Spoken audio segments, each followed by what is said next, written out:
One of the unfortunate downsides of making positive change is that people around you sometimes get negative. It happens with people beginning new fitness regimens, it happens with people starting new business, and it certainly happens with people who follow the tips on this channel to get more charismatic. As they said, haters gonna hate. In this video, you'll discover 5 tips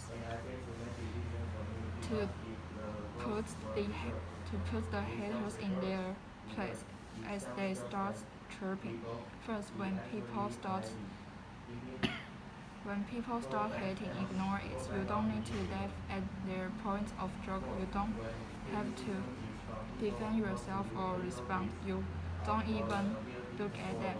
Being ignored is one of the most powerful negative reinforcers, and is often enough to let people immediately change their behavior. If you're one-on-one, you can just let an awkward silence sit, and if you're in a group, just go right on talking to someone else who isn't hating. People who are critical are usually looking for some kind of reaction, and when you ignore them, they are likely to drop it.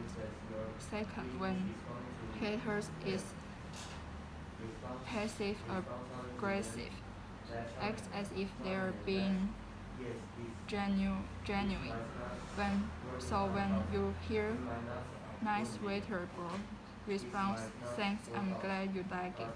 This can be confusing, and it forces the person hating to actually say what they mean or to back off. Either way, you won't have to deal with passive aggression. Third, it's first a special brand of passive aggressiveness called I could never do that. You tell someone that you're living off of ramen on your quest to save enough money to move to Nashville and hit it big in the countryside scene, and a response saying, well, I could never live like that.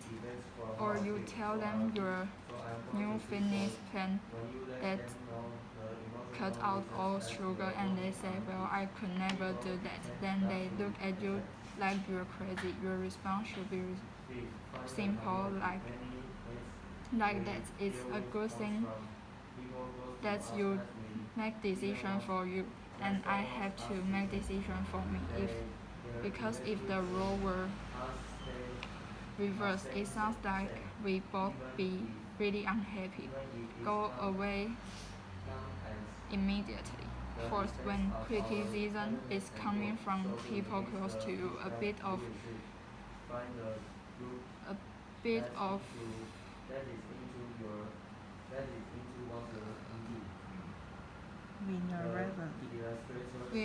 rivalry will go a long way. Resistance is what compels most haters to continue. They'll tell you that you will never be able to work to make it. You say that you will for these reasons, then they tell you why the reasons aren't good enough.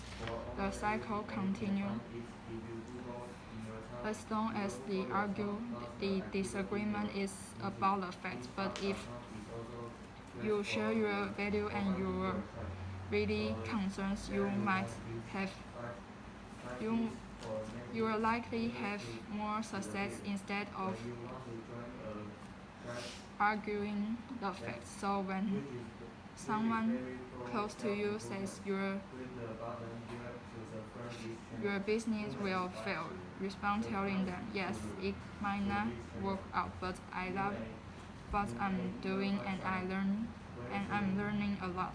Or when they say you should quit pursuing your goal, like getting more confidence, because it's not something they think you can learn. Response confidence doesn't always comes naturally to me, so I have to work on it. But I have seen some improvement, and it had a really positive effect for how I feel. So I'll keep going. People tend not to attack when you let them know the emotional reasons that you're working on something. Fifth, find a community. A lot of hate we deal with comes from people close to us who didn't want us to change. They invest in us staying the same, even if it comes at the expense of our happiness and growth. So to limit the pushback you receive, find groups that are into what you're into. Go hang out with comics who likes to draw comics or wannabe comedians who practice improv in a local club. There's a group for almost everything, and you can find it if you Google your town plus activities that you're into. Meetup.com is also great for find your tribe. So there you have it. 5 tips for letting haters disappear. When you want to join a group that is very pro self improvement, click the button here to subscribe to the channel. You might even find some ways to improve that you didn't know you were interested in.